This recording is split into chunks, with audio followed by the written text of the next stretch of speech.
Joining us now, Thanks, former Kate. Biden White House press secretary and host of MSNBC's Inside with Jen Psaki. Jen Psaki, yay! Hello, You're yay. in the building. It's good to have you. Thank you. Thank you. Okay, so we were just talking about most Americans aren't watching cable news politics. Correct. Every day, all the time. Or paying attention to the election entirely Or paying quite yet. attention to the election all the time. They're just not in it yet. They're going off their gut at the moment and how they feel they are doing. And a lot of Americans say, I don't feel like I'm doing as well economically as I did in the past.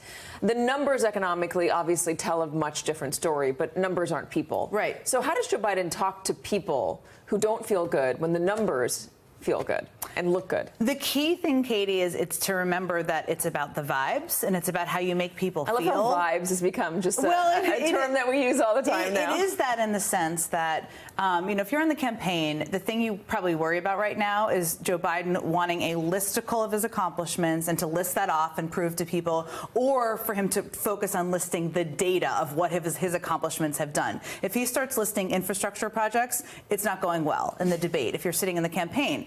It's more about reminding people that he is the one fighting for them and Donald Trump is fighting for themselves. You've seen that in ads. He did actually, if you look, and I watched some of the past debates and watched the past vice presidential debate as well.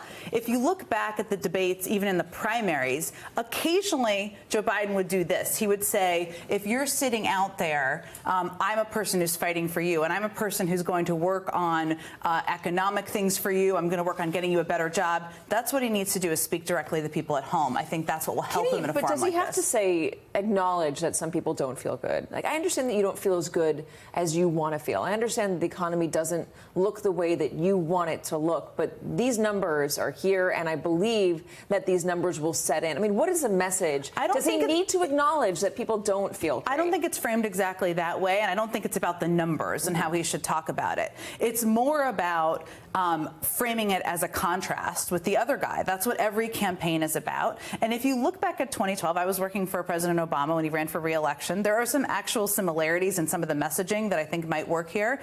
What President Obama's a lot of his message was about giving me 4 more years to fight for you, giving me 4 more years to finish the job. That's what Biden's message is and should be. It's not about the data tells you one thing, but you may not be feeling another thing. It's conveying to people, I know out there that, you may want a better job, you may want a better life for your kids. I'm the person who's going to fight for that for you. And it's drawing that contrast with Trump. I was talking about the rules with Michael Steele a moment ago. The idea that Donald Trump is going to have some imposed control. He's not going to be able to overtalk. There's no studio audience to play off of. And historically, he's used those to create a more chaotic and rowdy atmosphere. Your former colleague, good friend Kate Bedingfield on CNN this morning, I'm sure you heard it, said that she thinks the rules will benefit Donald Trump. That piece could impose order on him. That piece could, because it will, by the nature of his mic not working, make him look more controlled. You can cut my mic right now, by the way, and you'll still hear me.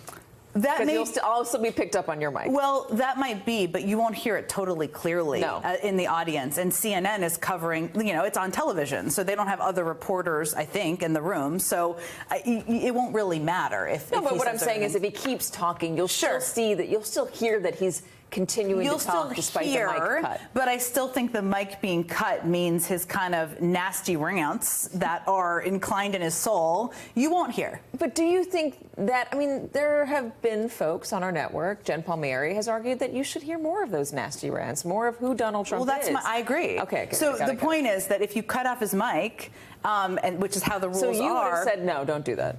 I probably would have said, yeah, because you want to see more of who Trump is. Yeah. And actually, some of President Biden's best moments are also always in any debate. The moments that are memorable are the off-the-cuff moment. Yeah, the off-the-cuff moments. Shut up, man. The off-the-cuff moments, exactly. Okay, so when you were watching tonight, what is the moment that will make you cheer, and what is the moment that will make you want to put your face in your hands? I already mentioned a put my face in the hands moment, which is that if Joe Biden starts listing infrastructure projects across the country, I'm going to put my face in my hands. I would say the moment that will make me cheer is if he pushes Trump on abortion. Because there is still a percentage. This is it's not just about calling Trump a criminal. I'm sure he will do that. It is factually true. This is not a normal debate for a range of reasons. But he needs to pick a fight, because there needs to be something that lives on past tonight. So is the fight going to be about abortion? Is it going to be about you want to extend tax cuts to millionaires and billionaires? Is he going to try to pick a fight with him about immigration? It's something where he picks a fight. I'm curious to hear Donald Trump answer the question, which is he going to, he votes in Florida. Is he going to vote on the ballot measure to protect abortion in Florida? Where does he stand on that? He keeps saying it's up to the states. Well, he is a member of a state where it's on the ballot. How is Donald Trump going to vote on abortion? Well, and how is he going to wriggle himself out of that? Because he's tried. I don't know how he's going to wriggle himself out of that one. There are a couple of ways they can push him on abortion. There's the Comstock Act. There's, of course, an abortion ban. There's pushing him on states' laws, of which, a huge number of states right now basically has an abortion ban. There's lots of ways that they can push him on it, and Joe Biden can too. All right, Jen Psaki. I almost called you Jen Palmieri. Jen Psaki, thank you very much for joining us. I appreciate it. Hey there, MSNBC fans. I'm Luke Russert, and be sure to join me, Rachel Maddow, Jen Psaki, Lawrence O'Donnell, Steve Kornacki, Joy Reid, and many more September 7th in Brooklyn, MSNBC Live Democracy 2024. Click on the link for ticket information. We will see you there.